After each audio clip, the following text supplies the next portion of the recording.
Some time ago I've played Kingdom Come Deliverance and it was quite good. It's a medieval RPG game from 2018 created by Czech developer Warhorse. It's also their first title. It had nicely sized open world with people having their own lives, schedules, and most importantly belongings. Crime mechanics were decent and worked great.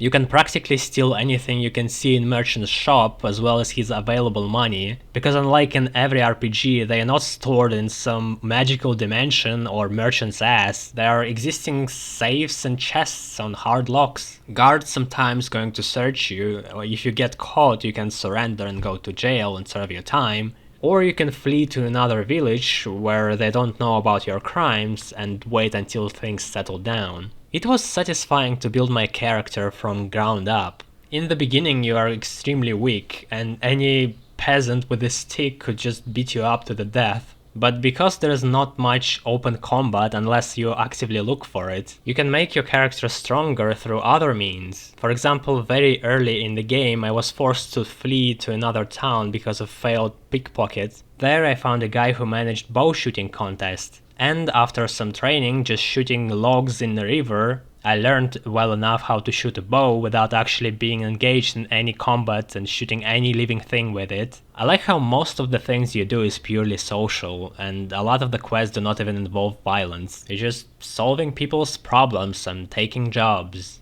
And when there is eventually combat happening, its effect is amplified. I was genuinely terrified when I first got ambushed by brigands at night.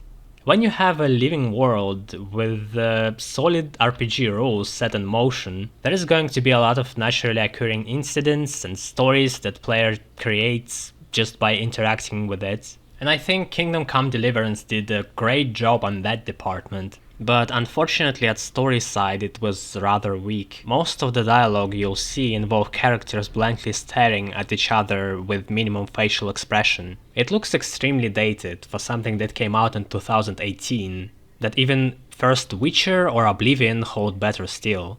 And it's not like they couldn't deliver. Story cutscenes, especially the one in the beginning, have detail, show off characters, subtle emotions, and so on. I just wish more of that been present in the game. Also, writing wasn't bad, sometimes it went in interesting places, played around with medieval themes and the way of living, and always kept their feet in the realm of reality, so to speak.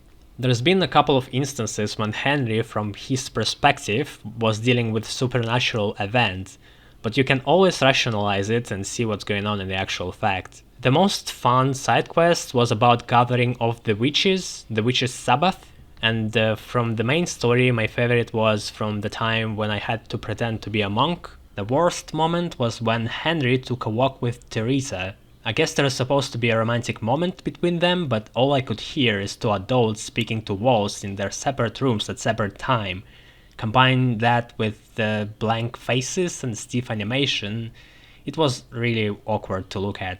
If anything, Kingdom Come had a great immersion. I think nights have been made just right. You need a torch to see where you are going, but even without it, it's not a pitch black. If you strain your vision, you can see and figure out what's where. And I felt just the same level of confusion I would have experienced in real life. Hunting animals with a bow is great, so long as you stick to shooting hares, because bigger animals not only ignore sound of arrows flying past them, but also arrows that hit. They won't even flinch and continue casually walking on their business, which just ruins the experience, unfortunately.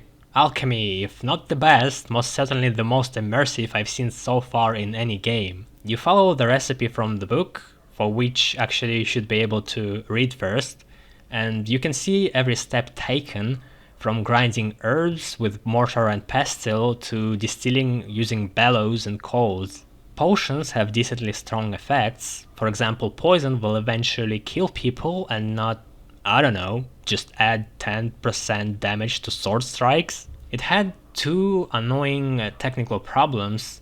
When you reach a certain level, you can instantly auto-brew potions, but it kicks you out of the book, and each time you have to look at it again. Second one is when you have to list through every potion to get to the one you want, and there should have been just a separate shortcut menu tab for that, but overall I loved it.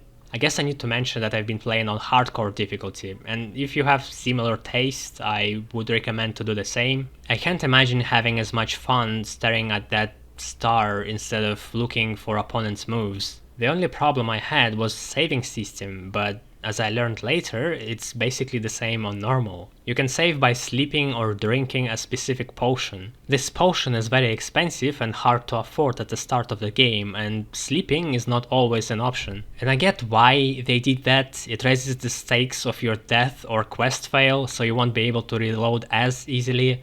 But there is another option. You can save by exiting the game, which means you have an ability to save anytime you want. Funny enough, it wasn't in an original, they added it as a compromise to complaints.